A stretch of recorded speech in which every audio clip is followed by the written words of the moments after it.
AC/DC. It's not just a famous Australian band, it's also two different types of home batteries with very different capabilities and costs as a trade-off between them. Today, we're going to see the installation of an AC-coupled Anker Solix X1 battery system with a 6 kilowatt power module and five kilowatt hour battery modules. I have had, for the last few months, an Anker Solix X1 DC hybrid inverter home battery system at my house, and it's been working awesomely. That's a sponsored system, and my parents saw it, and they were also interested in getting a home battery system as well, as are many people in Australia. We had a chat with the sales team at RESINC Solar. This is a purchase directly with the RESINC Solar team, just like anyone else would do. They offered 3 different brands, Franklin WH, which are big slab-sized batteries similar to a Tesla Powerwall. They also offered SunGrow, very trusted but slightly old school in design, home battery, big modular chunky blocks with a solid app, very good stats that I have used in the past, a solar inverter from SunGrow, and it was very reliable. Now, the third option was the Anker Solix X1, which has its own pros and cons, as I've explained previously, one of them being that it's very thin, and we'll explain why that was an advantage in this situation, because the first place we looked to install was the cheapest place. If at all possible, you should try and install your home battery near your main home power board outside, because then the shortest cable run possible means you'll have the lower labor costs for the electrician setting it up there. Let's have a look at what that situation is like here at my mum and dad's place. Please contribute. It really helps my independent, honest journalism for you. So we're outside mum and dad's house, and their main power board for the house is in the front corner of the house outside. It's a 30-year-old house in good condition, but as you can see here, there's no space to put a home battery here. There's a garden hose reel, there's the main power board, there's the Fronius Inverter, solar inverter, 8.2 kilowatts, very sturdy and reliable. And look, I didn't want to be wasteful, and I wanted to minimize the amount of money mum and dad had to spend because they're retirees. So I think the best option, actually for a lot of people, is to get an AC coupled battery and keep your existing solar inverter, if it's a good quality one like this, and the existing solar panels on the roof. A bit over 10 kilowatt of solar panels are on the roof, and they're in good condition as well. They're about 4 or 5 years old. They don't need to be changed. They don't need to be touched if an AC battery is installed. Whereas if a DC hybrid battery was installed, an Anker Solix X1 DC hybrid, then this Fronius would have to be removed. All the solar panel connections to it from the roof would need to be disconnected and rerouted to the new Anker system instead through the garage roof.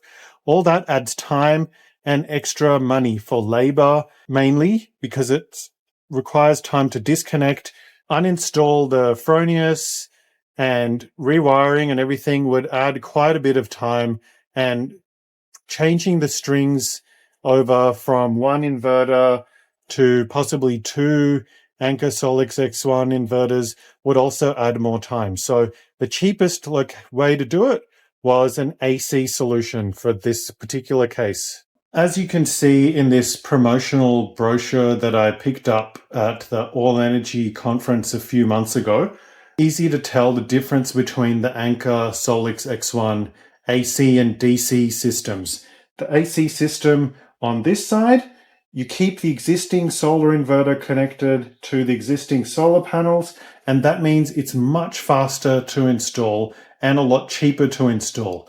The trade-off for that is it's not quite so efficient as the hybrid DC connected system. If you're installing new, I would totally always recommend to go for the Anker Solix X1 hybrid DC inverter connected directly to your solar panels. But for a second install where you already have relatively new and good quality solar panels and a decent solar inverter, which is quality like the Fronius, which is going to last 10 to 15 years, easily. It's a super solid workhorse. Save the money, save waste from landfill, and get the AC system instead. It'll be a lot cheaper to install, a lot faster to install, and yeah, I think that's better overall for most people. Okay, so given the option of Franklin WH, SunGrow, and Anker Solix X1, why did we choose this particular one for mum and dad? Look, they had the choice of all three, and they decided what to choose. Always choose a solar and battery installer that turns up to do the quote, that looks at your roof if you're needing to do solar panels installs or changes, that looks around your house, in the garage, along all the walls, and decides the optimal place to install with legal installation areas. Never go for a solar and battery company that does what I call satellite image only quotes. They just look at the satellite quote and they give you a price, and you have no idea when they come to your house on installation day whether they'll suddenly throw a heap of extra charges at you because they never turned up to quote in person. So they didn't realize that your power board was really ancient and needed new safety switches or something, or more space or something else. Anyway, always choose a solar and battery installer that turns up to quote. So when RESINC turned up to quote, they realized there was hardly any legal spaces in mum and dad's house to install the battery, but this is where the strength of the Anker Solix X1 system came in. The RESINC Solar guys had a really good idea. On one side of mum and dad's garage, they have this bump coming out of the wall. On the other side of that bump is a hallway from the front door, and it has a shoe cupboard. That's what's hiding inside that, behind that bump. So that meant two different things that were really good. Because the Anker Solix X1 battery is so thin, it could be installed with heaps of room left still in that bump space. And of course, RESINC added bollards just to be super duper safe when people are backing in and out with their cars. But even then, with the bollard and the battery, it didn't even use the whole space depth that the shoe cupboard offers. There's no way we could have fitted a SunGrow in there, and a Franklin WH was not a tenable option either. The Anker Solix X1 battery is 15 centimeters deep, and add another 3 centimeters for the bracket, so 18 centimeters. And Dad, could you please measure how deep this is? Okay, so we're looking at 37.5 centimeters, which means that, as you can see here, there's the first bollard and the second bollard for the other stack.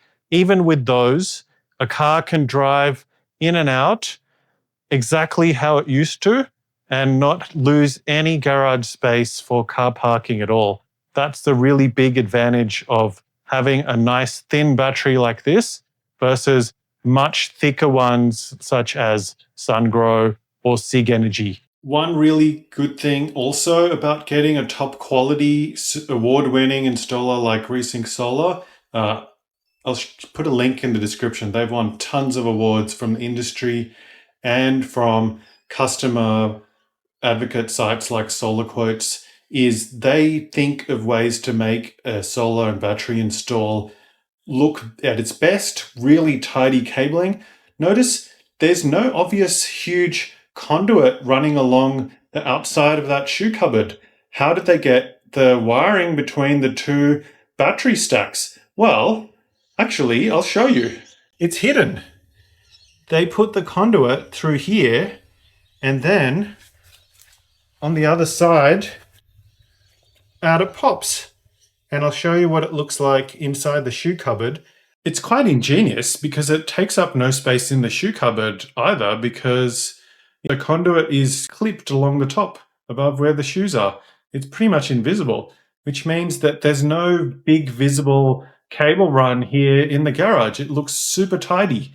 All you can see is the two stacks. On this side, you've got two 5 kilowatt hour battery modules and a 6 kilowatt power inverter. And on the other side, you've got 15 kilowatt hours of batteries, which is 3 5 kilowatt hour battery modules. 25 kilowatt hours in total. And you might be wondering, why didn't you get, 40 or 50 kilowatt hours of storage for your parents? Well, look, they were paying for this. It costs money. And I don't think that for most people, 40 or 50 kilowatt hours is actually needed. I think a lot of people who are getting that are just obsessed with, oh, the government has free money. I must maximize the amount of money I get from them. Look, it's not the government's money. It's our money from our taxes. And I didn't want to waste that unnecessarily. Mum and dad are retired.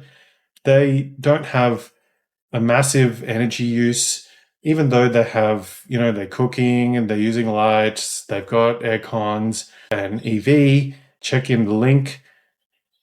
As you can see on my channel, I have mentioned their Anker V1 EV charger they got installed the same time as this, right next to it. Here you go. So I think 25 kilowatt hours is a perfect amount size for quite a lot of houses, and especially single phase ones like mum and dad's. And it means that mum and dad are eligible for the New South Wales battery VPP rebate. So they're going to get, I can't remember exactly how much, whether it was $700 or $900 money from the New South Wales government once I signed them up to Amber or Globert or one of the other approved VPPs on the New South Wales government list. So you can get that extra rebate besides the federal government one, is that the New South Wales battery VPP rebate is only for batteries which are 28 kilowatt hours of capacity and below. So 25 for an Anker Solix X1 system is the sweet spot for getting federal and state battery rebates. Really good. Thanks for liking, subscribing, and sharing my videos. It really helps me make more videos like this for you. And have a look at the suggested videos up above. I'm pretty sure you'll like those as well. Thanks, and see you later.